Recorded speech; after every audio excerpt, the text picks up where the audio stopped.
bronchopulmonary segments.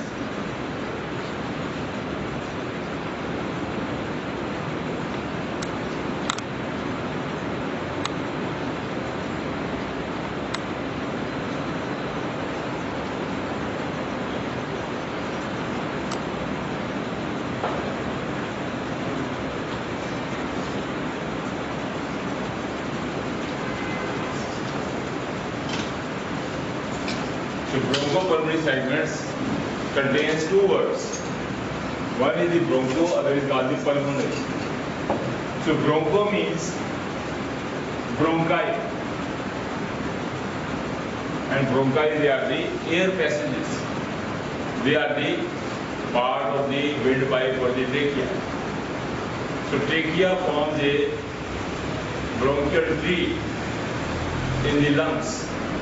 That is called the bronchi or the broncho. The second word is the pulmonary.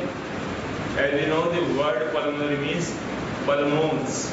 Pulmon means lungs. And the segments. Segment means small parts, segmented, separated part. So bronchopulmonary segment, they are the separated units of the right as well as the left lung. Or meaning thereby, right and left lung, they contains bronchopulmonary segment, which are the functional units. So these bronchopulmonary segment we will describe under the heading of number 1 is the definition.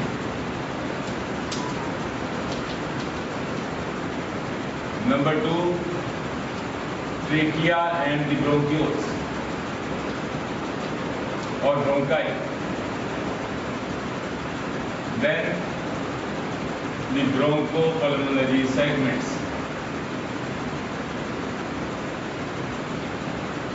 And then applied aspect of the bronchopulmonary segment, or what is the clinical importance. So we will take one by one. First is the definition. As we have described that on one side there is the bronchioles. Bronchioles, they are the part of the trachea or bronchial tree, which is formed by the trachea. And on the other side there is the pulmons, means the lung tissue. So as you know, the lung tissue consists of alveoli, which are single layer, very thin, made up of squamous epithelium. And these single layer squamous epithelium alveoli, which are like the balloons, they are connected to the alveolar duct, which brings the air or the oxygen inside and CO2 outside the lung. So that is the alveoli. So alveoli is the functional unit of the lung. And on the other side there are the bronchi. The bronchi means the air passages, which is bringing the air from the atmosphere. That is by the nose, nasopharynx, larynx, the trachea. So this whole air passage is the to the bronchi, is the entry of the air. So the combination of the bronchi on one side and the alveoli of the pulmonary or the lung tissue, together they form the functional unit of the lung, that is the bronchopulmonary segment.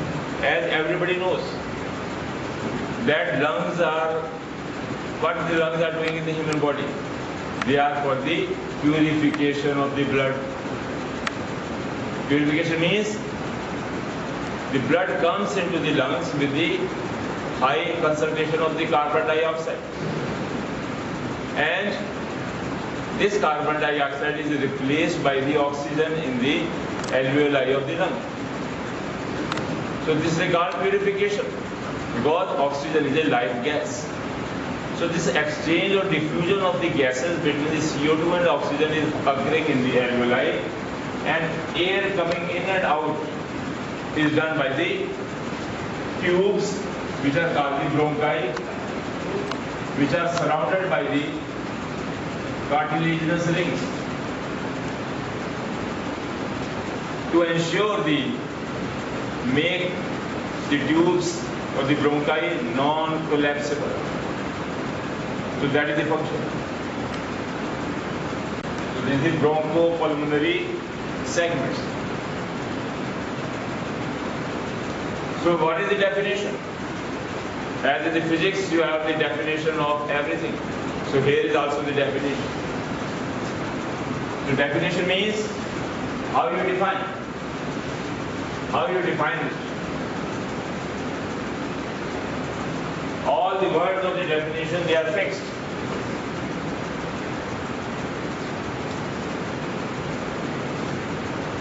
The definition means bronchopulmonary segments are defined as, same as you have written in the physics. The bronchopulmonary segments, they are defined as independent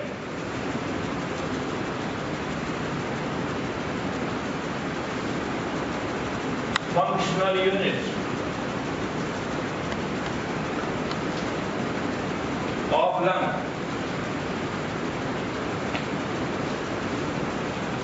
which are aerated by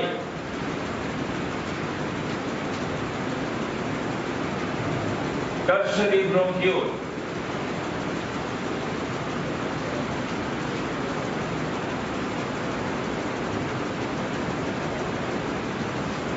which can be seen by the bronchoscope.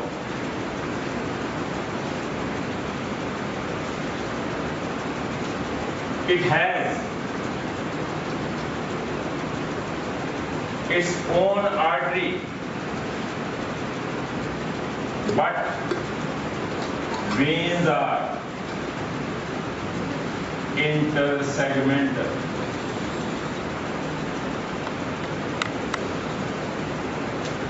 So this is the full definition of what is called the bronchopulmonary segment. So what we have written? That they are the functional unit of the lung. As for example, you go into some factory.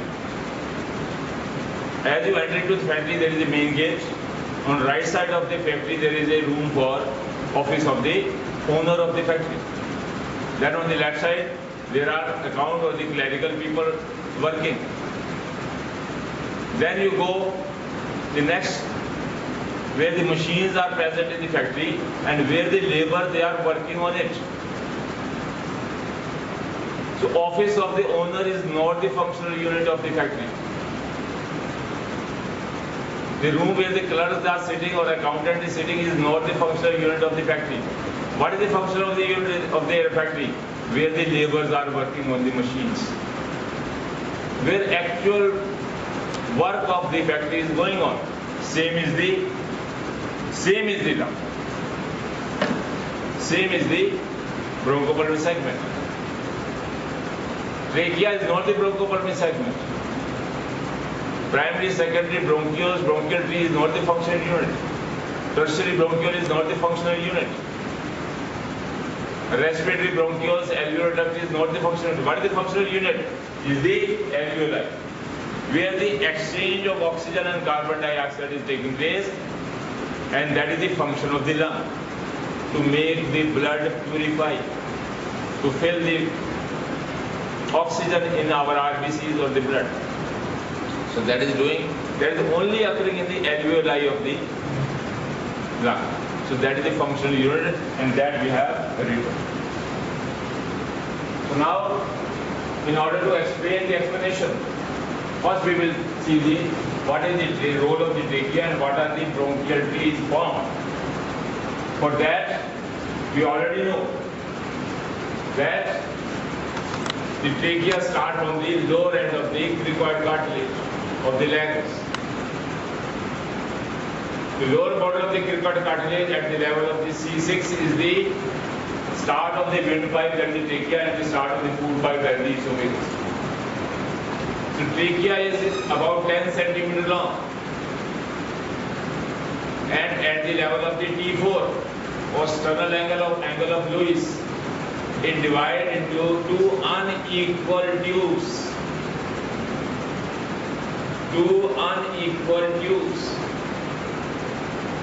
And at the bifurcation, there lies the cartilaginous ring, which is triangular in shape, which is called the carina. The rest of the trachea is having the C-shape cartilaginous rings, which makes the trachea a non-collapsible tube. Whether we are making our neck in the flexion or in the extensor position, so there is no kinking of the trachea, so air pathway, inspiration, expiration is going uninterruptedly. That's why the trachea has been provided C-shaped cartilaginous ring, which are present anteriorly and laterally but deficient posteriorly. Now question arises, why it is not circumferential, why it is absent posterior? Because the posterior is replaced by the muscle that is the trachealis. Second thing is that just behind the trachea of the windpipe there lies a very soft pipe, that is the esophagus. And during deglutition of the food, esophagus enlarges. So this is the reason. So there is no cartilaginous ring is present posteriorly for the expansion of the esophagus during the deglutition, because behind the esophagus here lies the bodies of the cervical vertebra or the thoracic vertebra. So esophagus cannot expand posteriorly. So it can only expand anteriorly. So there is a deficiency of the cartilage on posterior aspect of the 10 centimeter long trachea. So this is the reason. Then at the level of T4 it bifurcates into two primary bronchus or principal bronchi, right principal bronchus and left principal bronchus. See, there is a difference between the right and left principal bronchus. We have to make very carefully the bifurcation of the trachea, because there is a difference between the right and left principal bronchus. What is the difference here? See, the right principal bronchus is first is the difference of the length. Right principal bronchus is 2.5 centimeter long, but left is double. Left is length of the left principal bronchus is 5 centimeter, 2 inches. Second thing is diameter. The diameter of the right principal bronchus is larger, but of the left principal bronchus is narrow. That is the second difference. First is the length difference, second is the diameter difference. Third difference, right principal bronchus is more in line with the trachea. Right is in line or parallel with the trachea. But see the left. Left is angulated upward. It is angulated up. And both are having the cartilaginous rings. Now question arises, why it is angulated? Why left is angulated and why the left is longer than right? The reason is the heart. As we know, heart is a left-sided organ. So heart lies, 2/3 of the heart lies on the left side of the midline and only 1/3 of the heart lies on the right side of the midline. So in order to accommodate the more part of the heart on the left side, so this left bronchus becomes upward and longer also, because it has to enter into the hilum of the lung, and because of the obliquely placed heart, left lung also has gone away from the midline as compared to the right lung. So this is the reason why it is angulated and why it is longer, to reach the hilum of the lung. Then this principal bronchus or primary bronchus, then it enters into the lung through the hilum.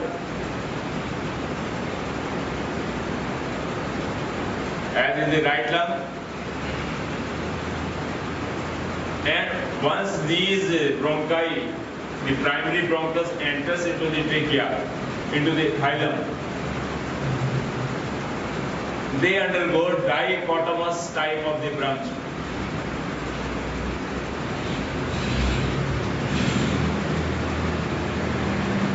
Dichotomous.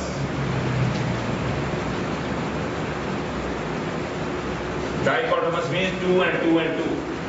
So they form a very large bronchial tree in whole of the lung tissue.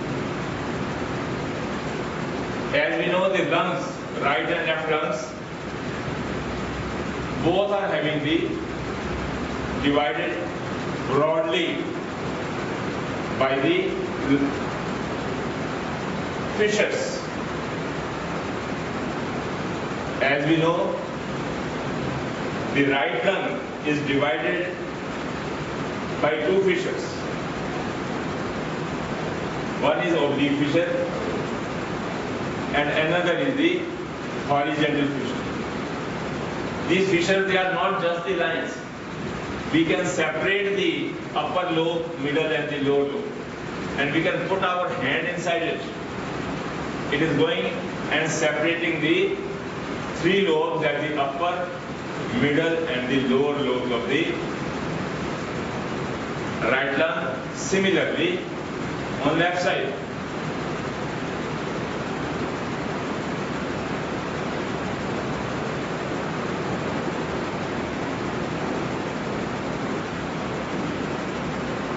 only one fissure is there, which is running obliquely, so we name it as the oblique fissure, and divide the lung tissue broadly into upper and the lower lobe. Upper and lower lobe. And both are separated. We can put the hand in whole of the fissure length and we can touch the opposing surface of the upper and lower lobe of the lung. And as you know, the upper part is called the apex of the lung and below is called the base. So lungs are conical in shape and they are resting on the diaphragm, right dome of the diaphragm and the left dome of the diaphragm.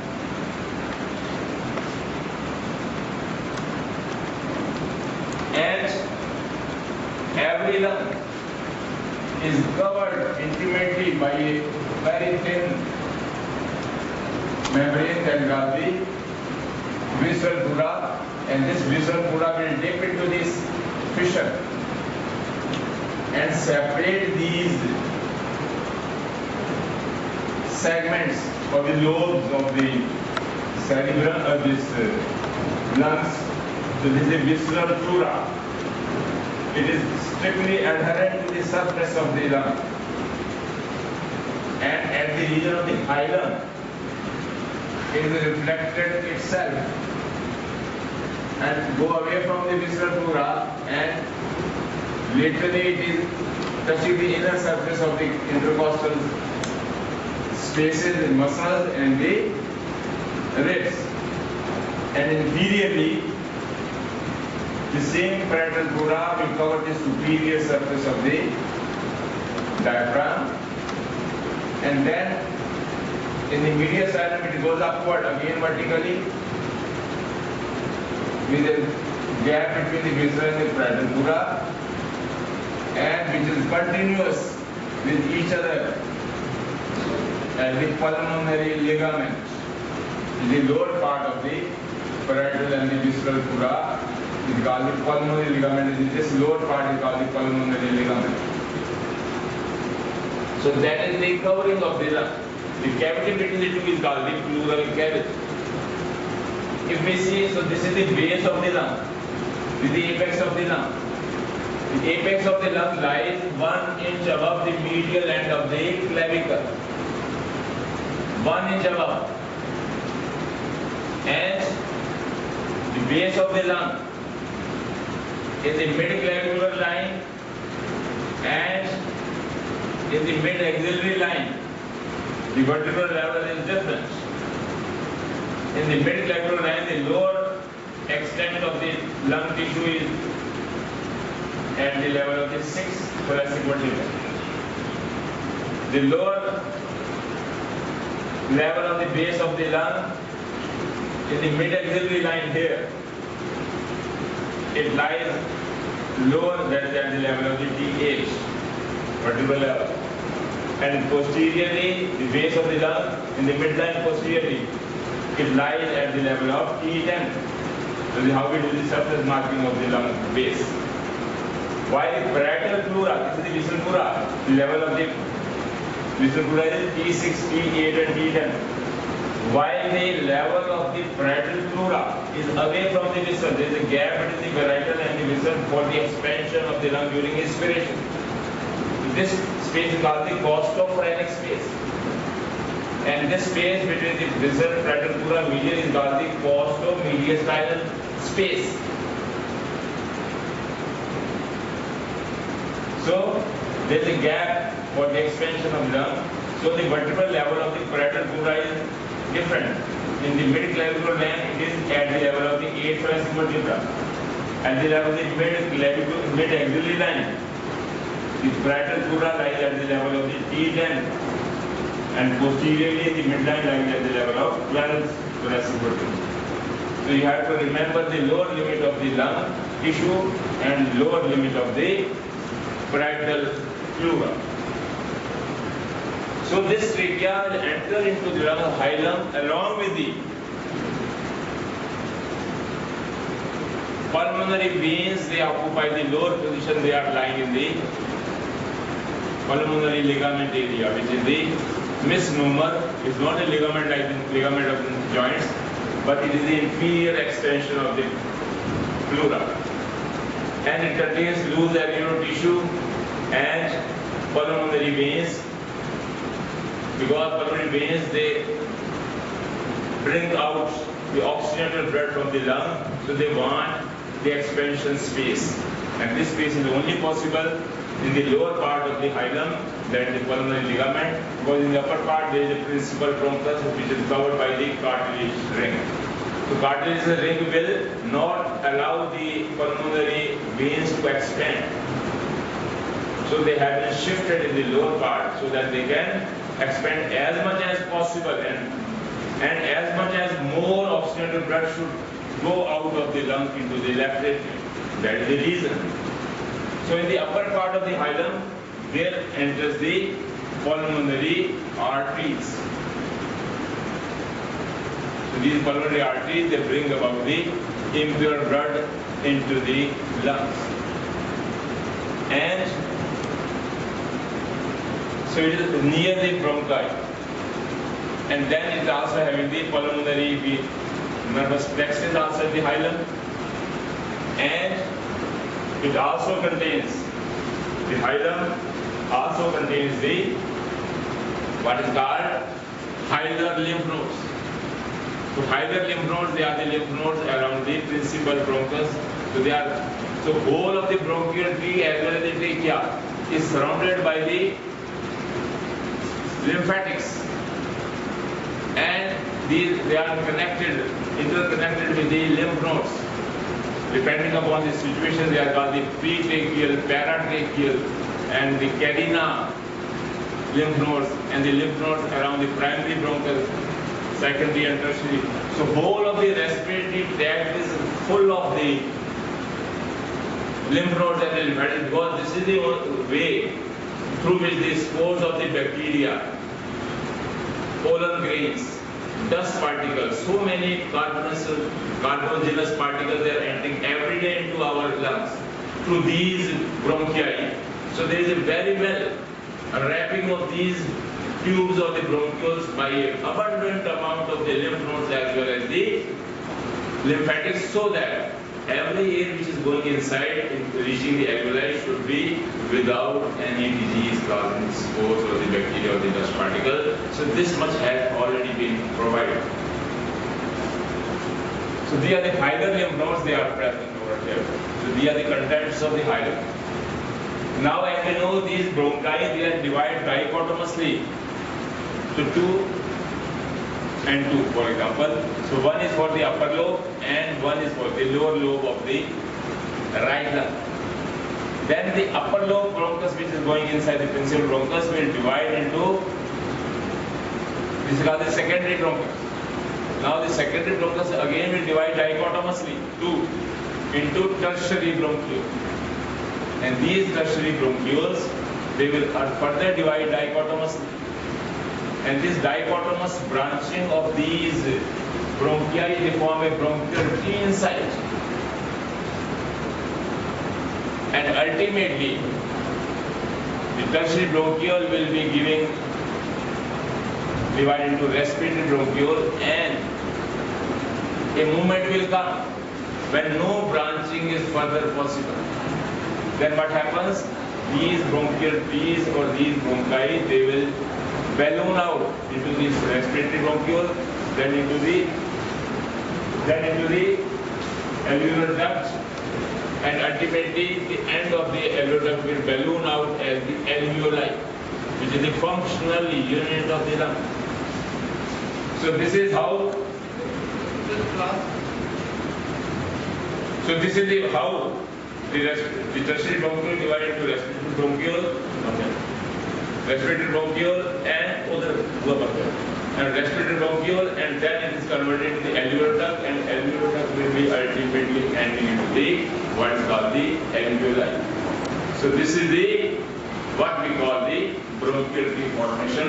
So this is happening. So the lower bronchus, lower secondary bronchus, which is going in the lower part, it also divides dichotomously. Out of these two, one is, and all the secondary bronchiole as well as tertiary, they contain the cartilaginous rings. And the secondary bronchus for the lower lobe divided two tertiary bronchioles. One is for the middle lobe, it divided into two tertiary bronchioles. That is, one is medial, other is lateral. While the rest of it, principal is tertiary bronchiole, will go into the lower lobe and will divide into the apical, lateral, a medial, a anterior, and a posterior principal into the tertiary bronchiole. And they further divide into respiratory bronchiole and then to the alveolar duct, and ultimately they balloon out on the surface of the lung as the 10 millions of the alveoli. So this is how the bronchial tree is formed, both on the right side as well as on the left side of the bronchial tree. So that is how first we have finished with the broncho part of the bronchopulmonary segment. Then what is the broncho means? The branching pattern of the trachea and ultimately to the alveoli. Alveoli we are reached here. This single unit is the pulmonary. And if we enlarge these alveoli, the functional unit, alveolar duct and these ballooning out of the alveoli, this is the bronchopulmonary segment. And these single layer of the squamous cells, they are lined, and there are the cuboidal cells are present in the alveolar duct. This is for the exchange. As we know, the pulmonary artery which is entering into the lung containing impure or the oxygen CO2 blood. So it is entering into the and it divides into many thin capillaries. And these capillaries they are also squamous, but they are thin walled. They will touch the outer surface of the alveoli. And CO2 which is present inside this blood. And as from the atmosphere oxygen is coming into the alveoli, so oxygen concentration is more in the alveoli, while the carbon dioxide concentration is more in here. So there will be diffusion of the CO2 inside the alveoli because both are thin walled, single layer of capillary wall and single layer of the capillary, that is the alveolar layer. So this simple diffusion occurs. Now with the blood which has given CO2, whole of the CO2 to the alveoli, now they are continuous with a single wall of what is called the pulmonary veins. This is the pulmonary artery bringing the CO2 blood. Now in this blood oxygen is mixed. So this blood is oxygenated, goes into pulmonary veins, and these pulmonary veins they also come out of the alveoli. So both the pulmonary artery and veins they surround the alveolus, and because of this exchange occurs and oxygenated blood now goes to the left atrium of the heart after purification or what is called the oxygenation of the blood. So this diffusion is occurring in the alveoli which are present on the surface of the lung. And this is the functional unit. And all these lung tissue is made up of full of the air and the blood. And here is the air and there is the blood. So and in between there are the two layers of the squamous cells. So what is this? This is called the blood-air barrier. So this is the blood on one side and air on the inside. It's called the blood-air barrier. So that is the exchange of gases occurring and the blood-air barrier. So this is how simply we define and we go into the detail what we call the bronchopulmonary segments. That's all. So we have seen that how the two lungs, right and left, they are having the bronchial tree formed in it by the principal, that is the primary, secondary and tertiary bronchioles, and ultimately they end into the functional unit of the lung, that is the alveoli. So this distribution of the bronchi, that is the tertiary bronchiole, up to the tertiary bronchiole there are present cartilaginous rings which have been continued from the trachea. Same ring cartilages they are also present here.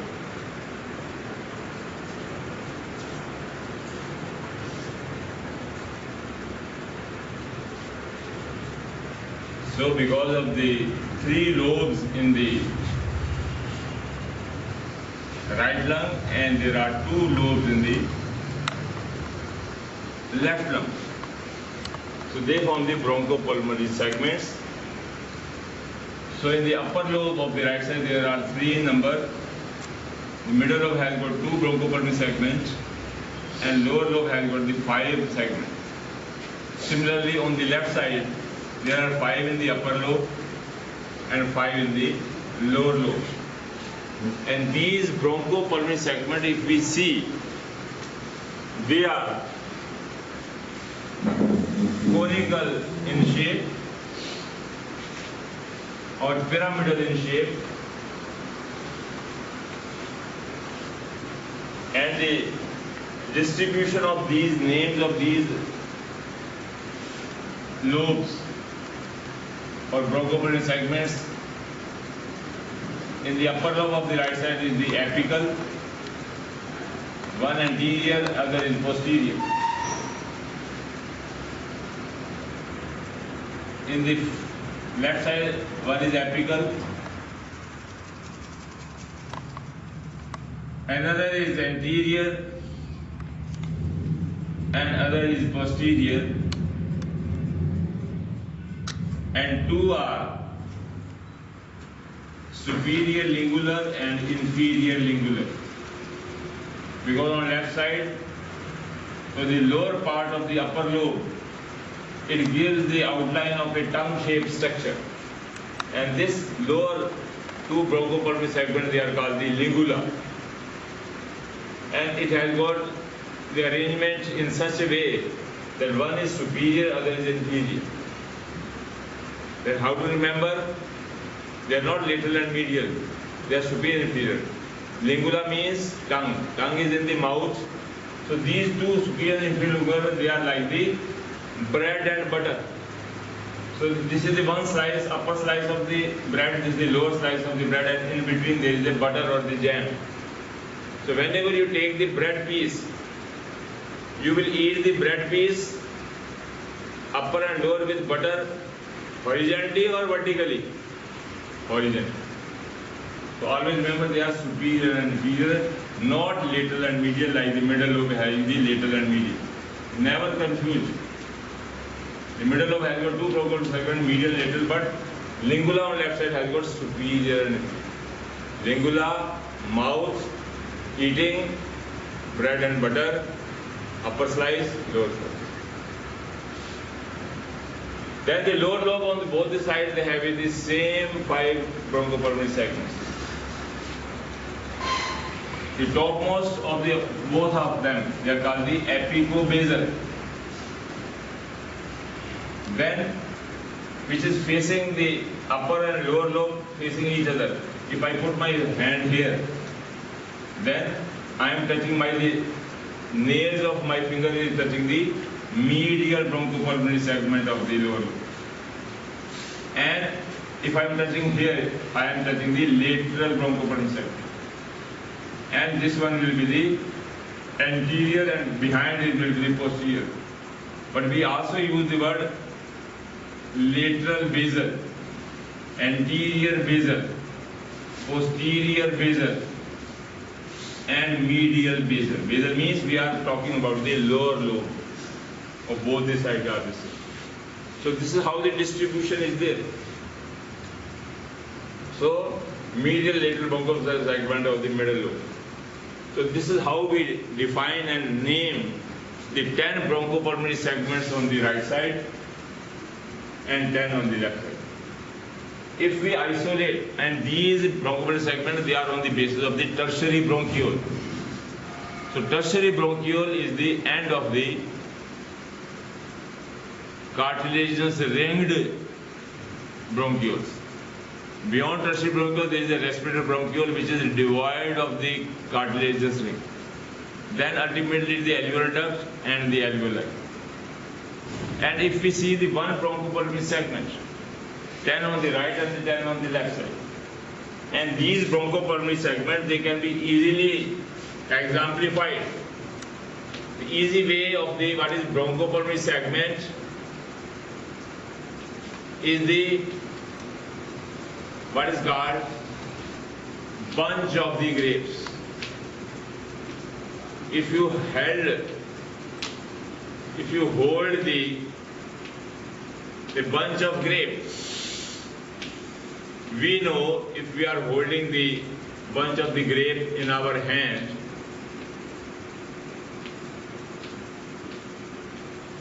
so one bunch of the grape is equivalent to the one bronchopulmonary segment. Because in the bronchopulmonary segment there are present alveoli, and in the bunch of the grape there are present grapes. They are filled with the juice, but here the alveoli, they are full of air. surrounded by the blood. And this main stalk of the bunch of the grape, this is the tertiary bronchiole, and this is the alveolar duct. And each alveolar duct will end into some grape. That's why we say, if we are holding it, we know that this stalk is connected to the last drop of grape. So they are all interconnected. Same is the tree, that is the bronchial tree is formed here like this. So all are interconnected. And same is the bronchi. The bronchopulmonary segments. So these bronchopulmonary segments, they are also like the bunch of the grape. Now take this bunch of the grape and cover it with the sellotape or cover with the polythene. Now this polythene is the intersegmental septa. These intersegmental septa, they separate the all 10 discrete bronchopulmonary segments with each other. So they are separated.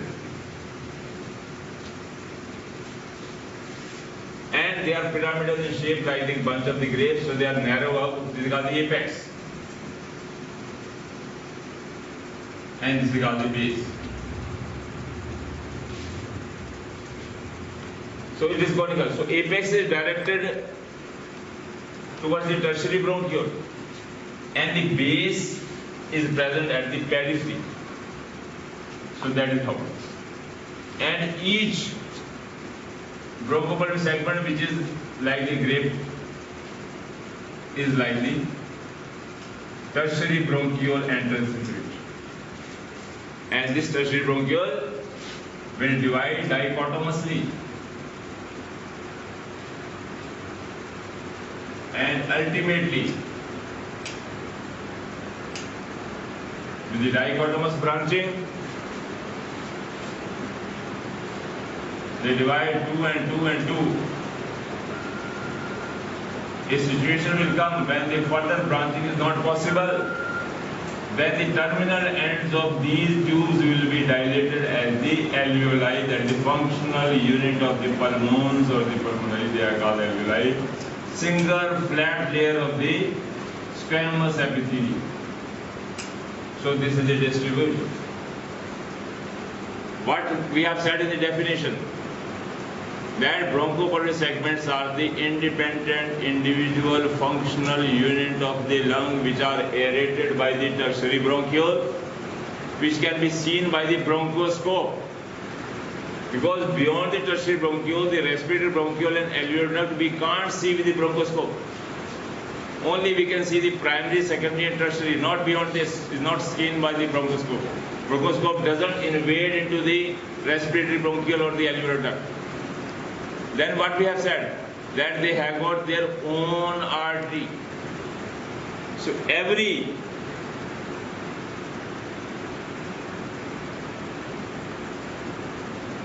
bronchopulmonary segment is invaded by a pulmonary artery. And we know pulmonary artery contains carbon dioxide blood. And this artery will also divide into the bronchopulmonary segment into many, many capillaries, small. And these capillaries ultimately will surround or stick to this outer surface of the single layer squamous epithelium of the alveoli. So capillary is also single layer, this also. So this forms the air-blood barrier and diffusion takes place. So every bronchopulmonary segment has got a tertiary bronchiole and its artery is fixed. It has got its own artery. This artery won't supply the neighboring. It has got independent artery. But veins are intersegmental. Why intersegmental? Because veins are the part which has to carry the oxygenated blood. They are in between the two. They are intersegmental. They may come from the adjacent. And because they have to collect the oxygenated blood from the alveoli.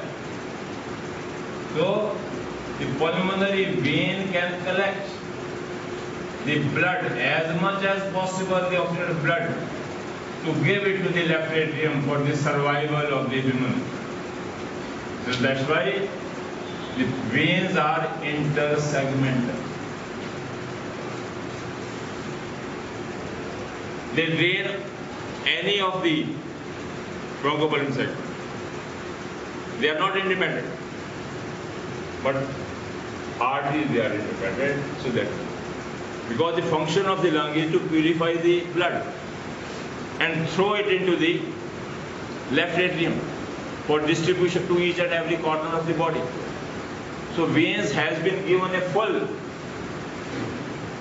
freedom to collect the blood from any of the bronchopulmonary segments, so that more and more oxygenated blood should reach the heart.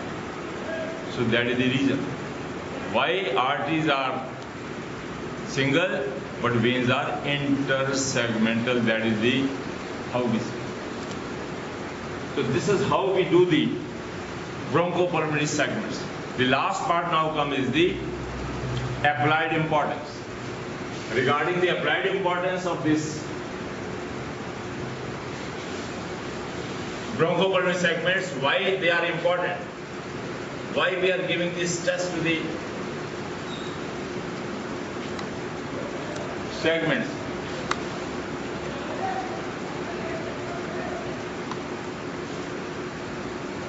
It is why we are giving, it is because of the applied number 1, tuberculosis.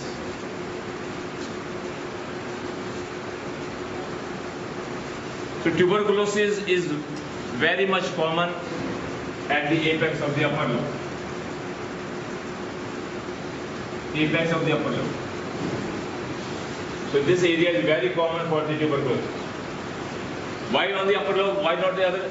It has got 3 reasons. Tuberculosis is common because in the upper lobe, the oxygen is the maximum concentration. Because oxygen is a gas, it is lighter in weight, so the upper apex of the upper lobe has got the maximum concentration of the oxygen. And tubercular bacilli, they are the aerobic. So they require more and more oxygen which is available in the apex of the upper lobe. So that's why they go there.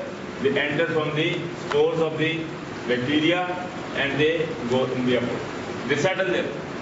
Second is, movement of the apex is less. Movement of the apex of lung is least. Why least? We already know that apex of the lung lies behind the clavicle, 1 inch above the median end lies the apex. And laterally it cannot expand because of the bone that is the. It cannot expand laterally because laterally there lies the first rib. Medially it cannot because there lies the trachea, the esophagus. It cannot expand posteriorly because posteriorly lies the thoracic vertebrae. So this area where the apex of the lung is lying cannot expand as compared to the lower part of the lungs during inspiration and expiration. So least movement is there, and because of the least movement, the bacteria which are growing here, they grow uninterruptedly. There is no disruption in their growth because the movement is least. Third, blood is also less. As we know, the blood vessels, the pulmonary veins, as they enter from the hilum, they divide and they supply the blood to the alveoli. As they go upward, they become small size, small and capillaries. As they approach the upper part, so the blood becomes, capillaries becomes very, very thin. Because of the thinness, what happens? Less blood will be going to the apex. If less blood is going, then what happens? WBCs they are less. Because WBCs they do the phagocytosis. They kill the bacteria. if the blood approaching the apex is less in amount as compared to the other part of the lung, rather right or left side, less blood means less WBC, less phagocytosis, and there are survival of the tubercle bacilli is met. So remember, one thing is high, two are low. This is the reason why tuberculosis is common in the apex of the lung. Number two thing, this is important of the clinical aspect of the lung, is the abscess disease. Abscess or the pus forming disease of the lung, and best is the bronchiectasis.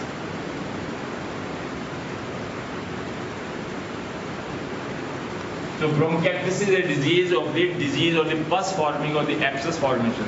So because of the infection of the non-tubercular bacteria, so the pus formed in the alveoli because of the infection and because of the gravity. The pus formation diseases in the alveoli, because of the gravity, they will be collected in the lower lobe, base of the lower lobe or the base of the lung. So the abscess forming disease is common at the base. Simple is because of the gravity, pus cannot be thrown out with the cough reflex.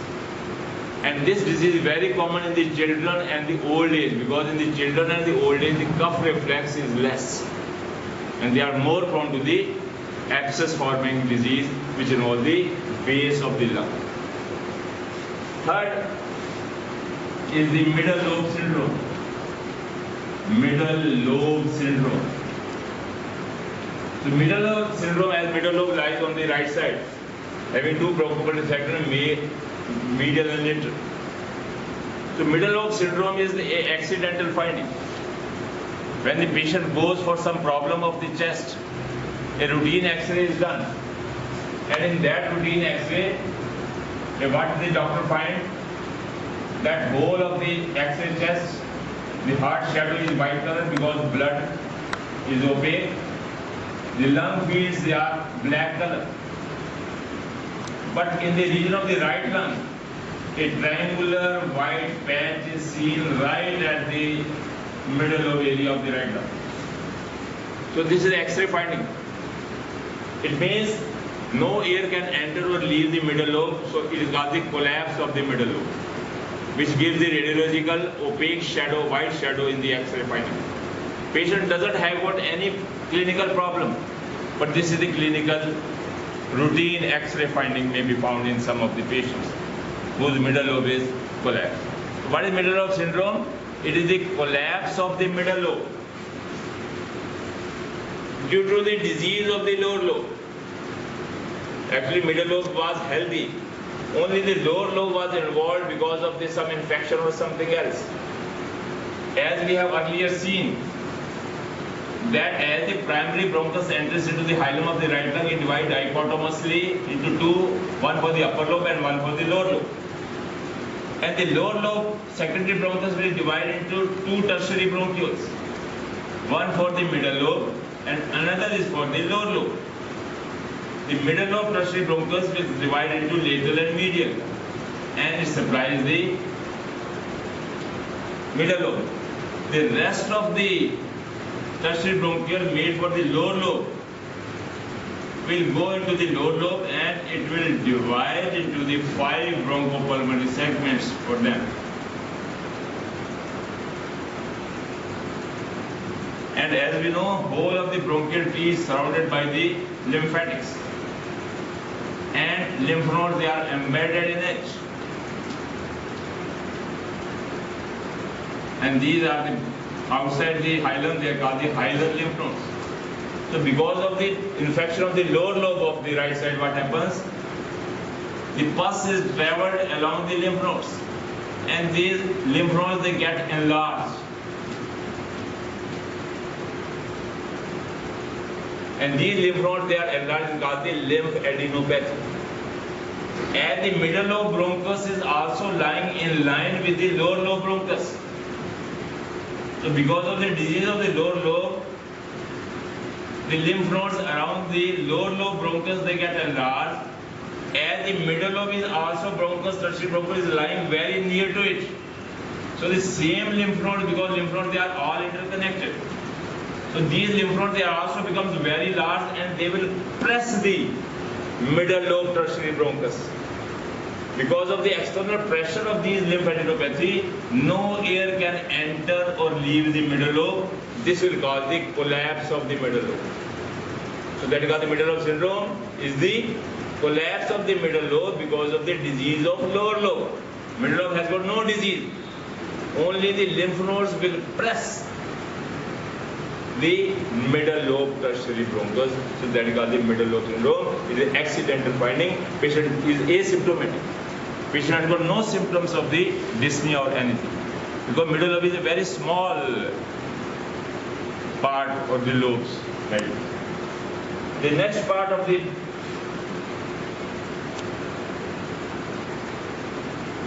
is the azygous lobe.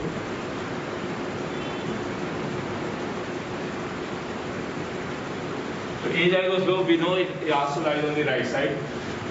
And azygous lobe is because of the abnormal course of the azygous vein.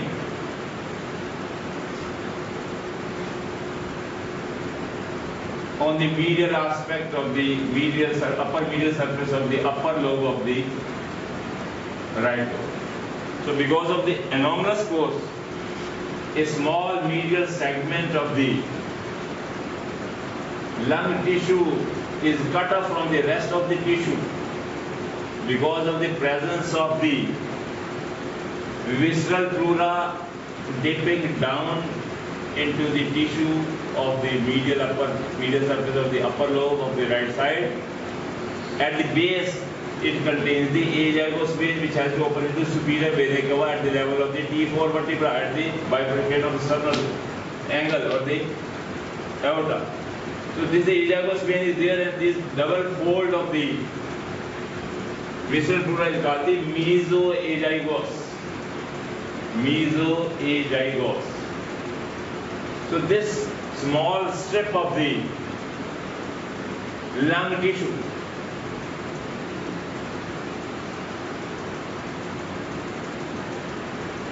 this one, so it forms an extra lobe of the right lung, and this from here to here is called the azygos.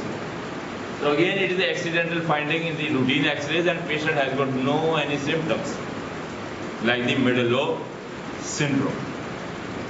Then another applied importance of this bronchopulmonary segments is the tuberculosis and cancer.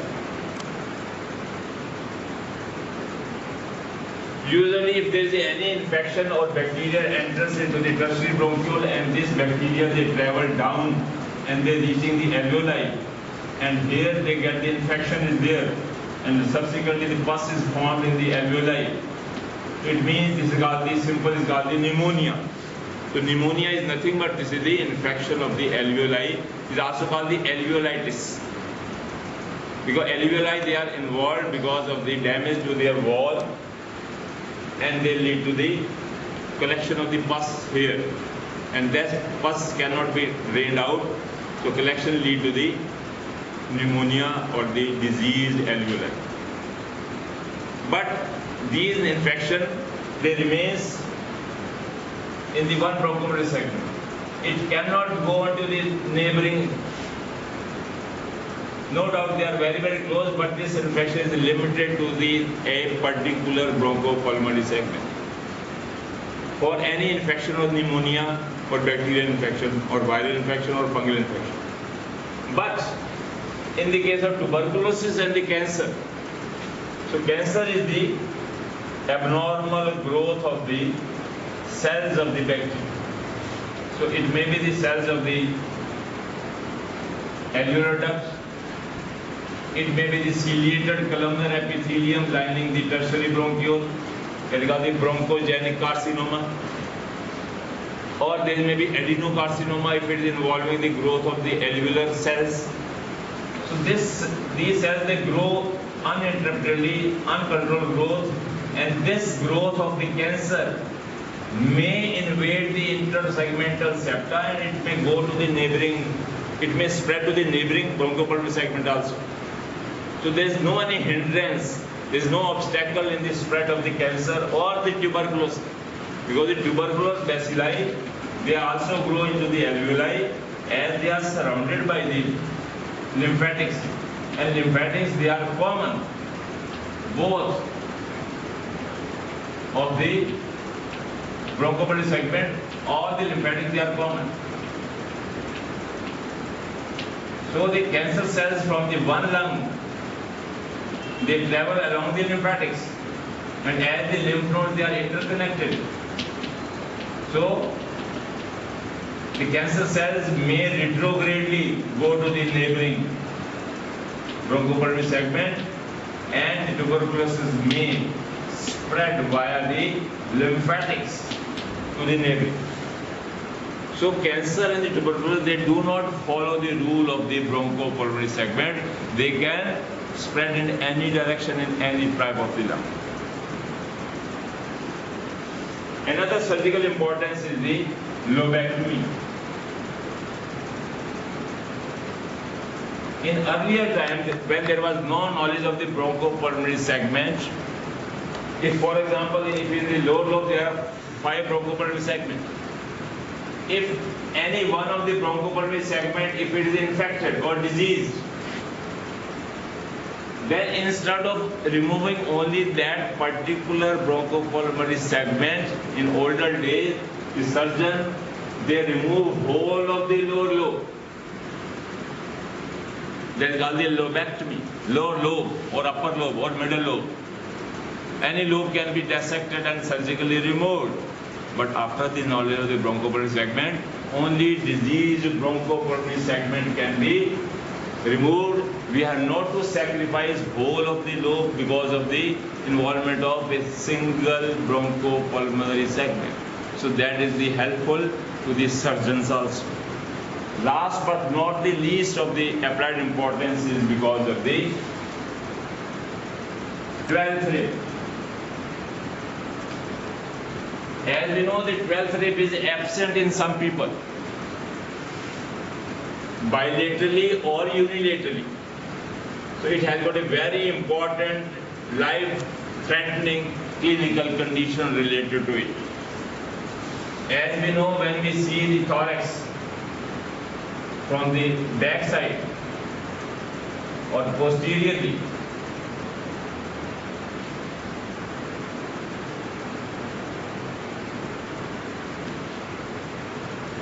there lies the backbone, that is the vertebra. All thoracic vertebrae are there. The last thoracic vertebra is T12 with the floating rib. And the upper one is the 11th is present also. And as we have already done,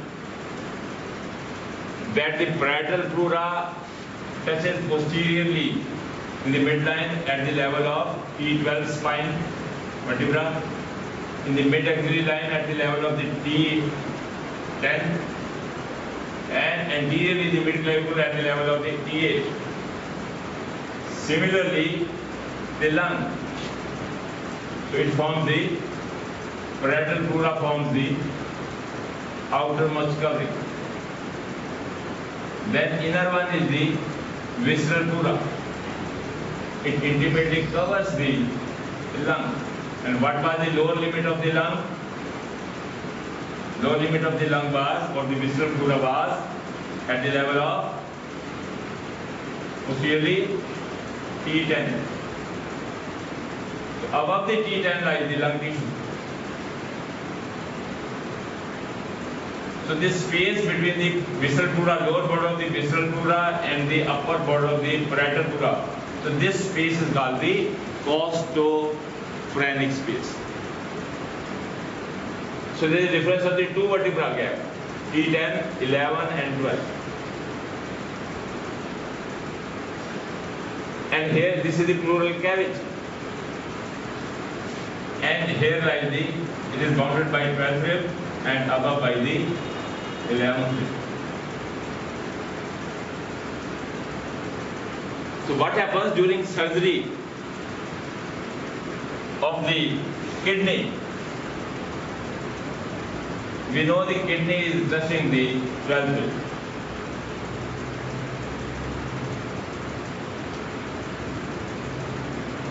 So if the surgeon is operating, patient is lying in the prone position, surgeon is operating on the kidney, then the 12th rib is interfering in the operation. So usually we sacrifice the 12th rib, we remove the 12th rib.